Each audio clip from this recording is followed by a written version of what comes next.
and blessings. Peace, peace, peace.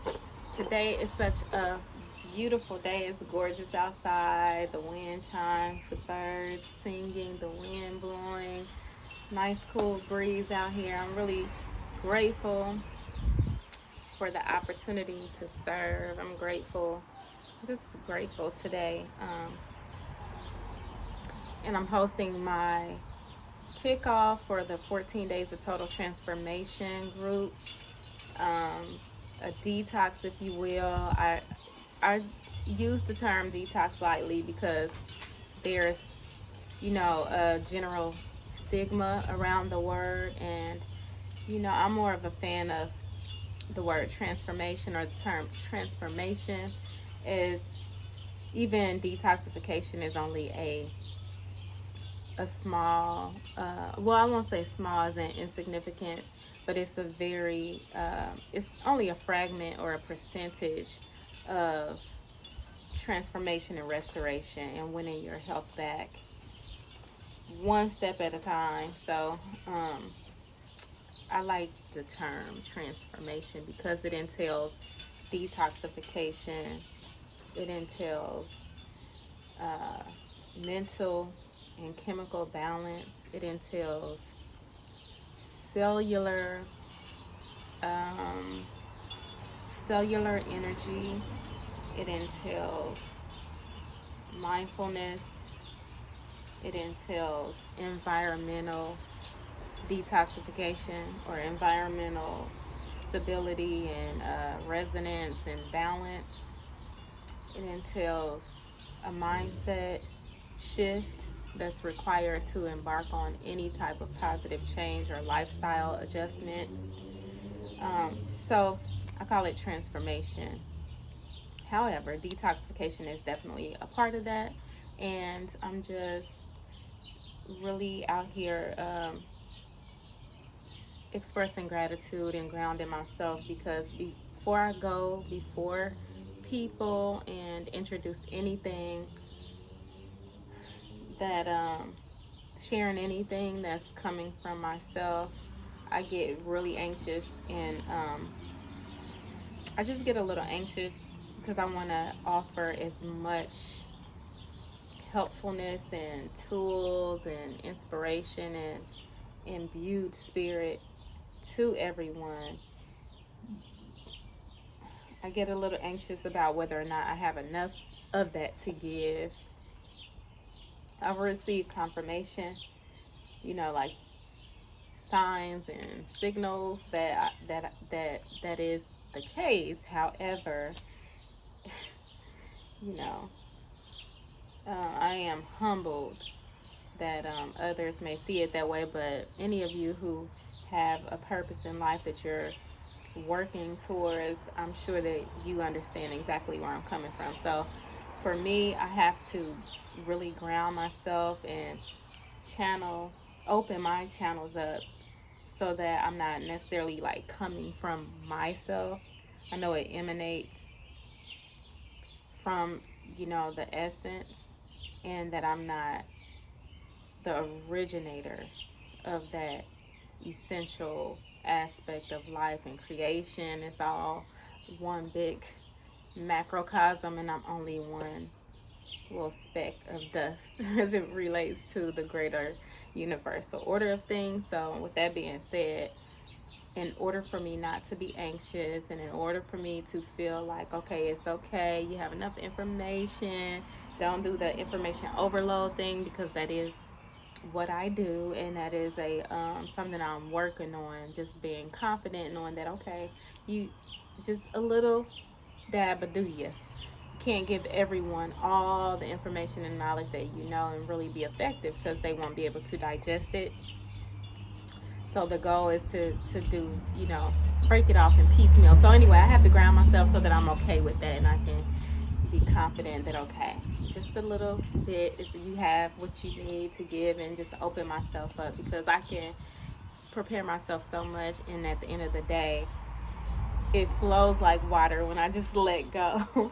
And typically I can't cover not even 10% of the information that, or knowledge or wisdom or blessings, however you want to see it, that I have prepared. So, anyway, I just came out here, meditated, set intention, a little Kundalini exercise to just awaken that light body within me, the more spiritual side of things, because that works better for me when I'm just coming from a place of, from the essence, you know what I mean? You know what I mean?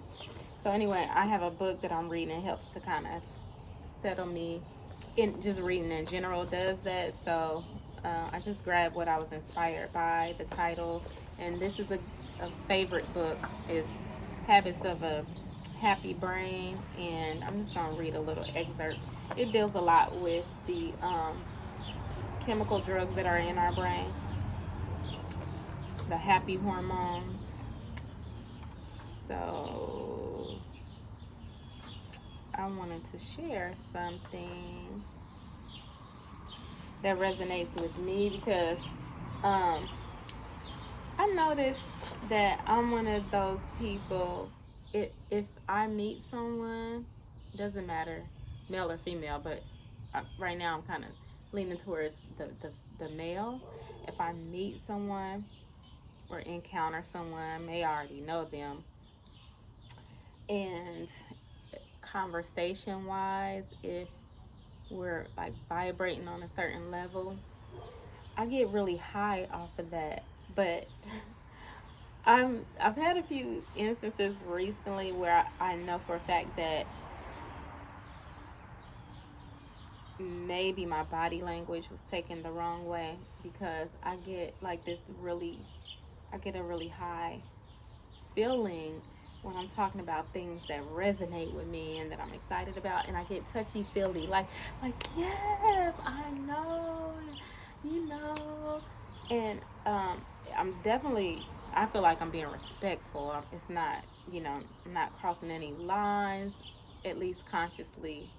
I'm not, but I'm realizing that not everyone interprets it the same way, you know.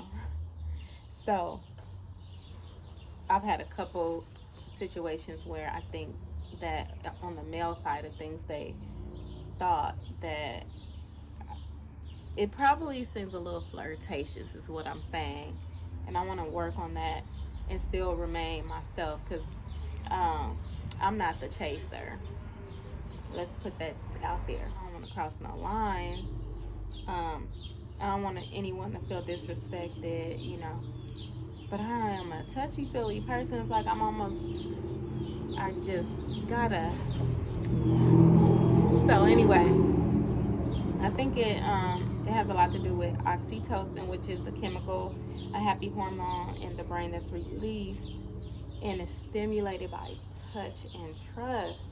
So I don't know, when I hear words of truthfulness and it's coming from a place of like righteousness, or just in tune with the truth and the universal order of things, if it resonates with nature and how I perceive life in this experience, I feel so happy, and it's like a drug. I know it is. That oxytocin is I get high. It's like a natural high, and that in and of itself makes me happy.